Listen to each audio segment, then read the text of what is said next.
Okay, good morning, everyone.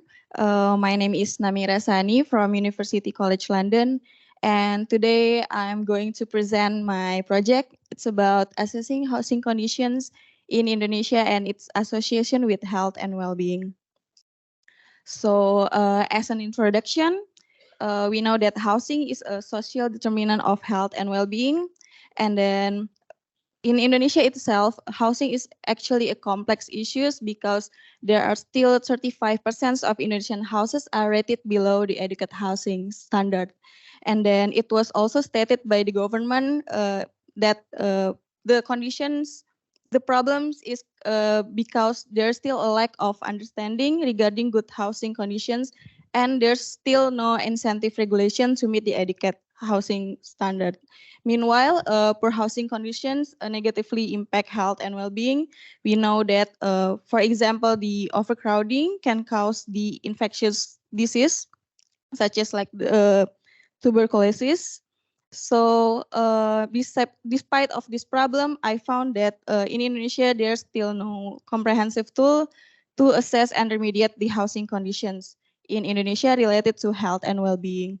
And I think the assessment tool is very important because it can support the policymakers, especially for the policymakers, because it can improve the housing development program. So therefore, in this study, I want to assess the health-related housing conditions in Indonesia and its association with health well-being of the occupants.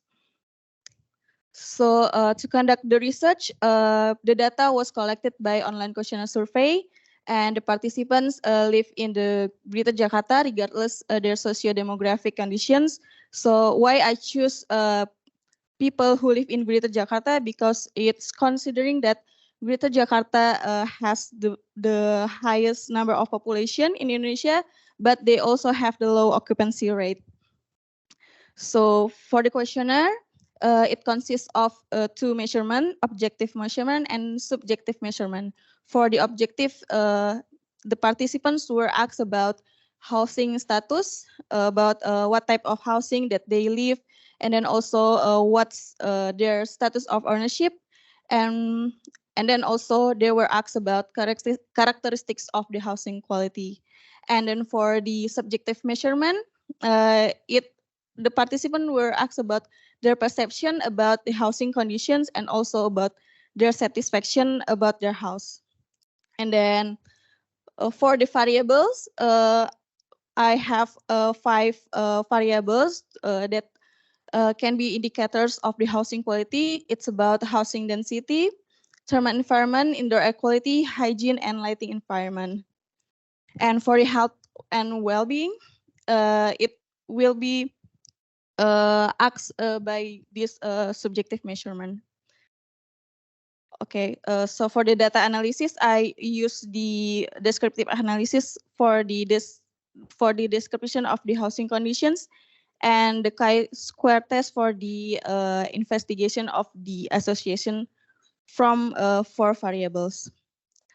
So for the results, I found that the income of participants is associated with the housing type, but not employment status. So, in this finding, I assume that uh, pref- people who earn less than 5 million Indonesian rupiah, or people who have less financial ability, usually prefer to live in the rented houses.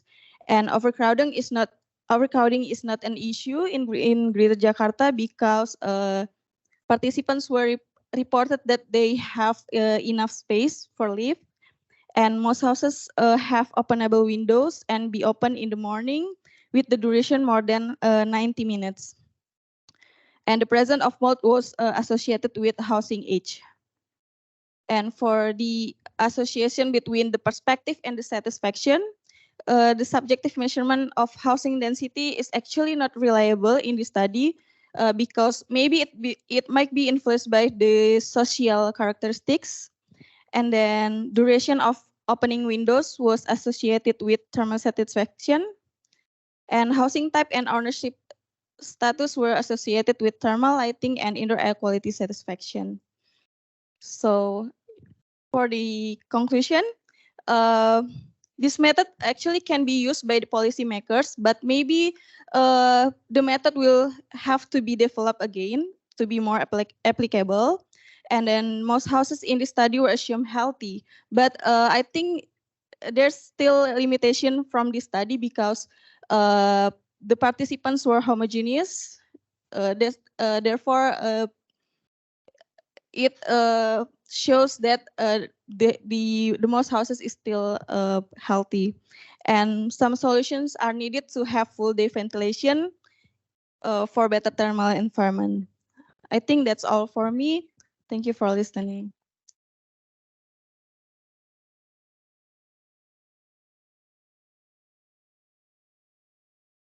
Almost in the time. Is there any? We can take one question. Is there any question from the floor? Otherwise, I can ask one, and then we can do it in the discussion because we are already running late. We made it really tough for us. My question really is a general question regarding. I think this applies. I could ask this question to everybody. It's an easy one, but actually perhaps difficult to answer. Is if you had to do your work again, all over again, what would you do differently? I know it's difficult, isn't it? But we all have that. I mean, every time I've done a field work, I always, at the end of it, I say, oh, I should have done this. And you learn, of course, this is part of the learning process. But if you can say at least one thing that maybe you would have done, in the future, you will do differently. Okay.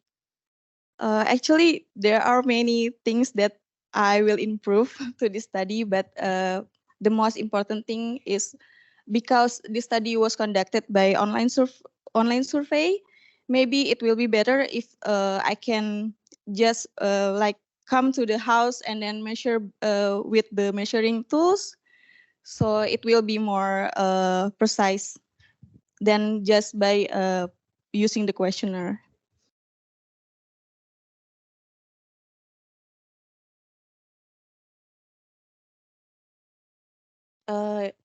For this study, I use online survey. Yeah. Yeah. Thank you.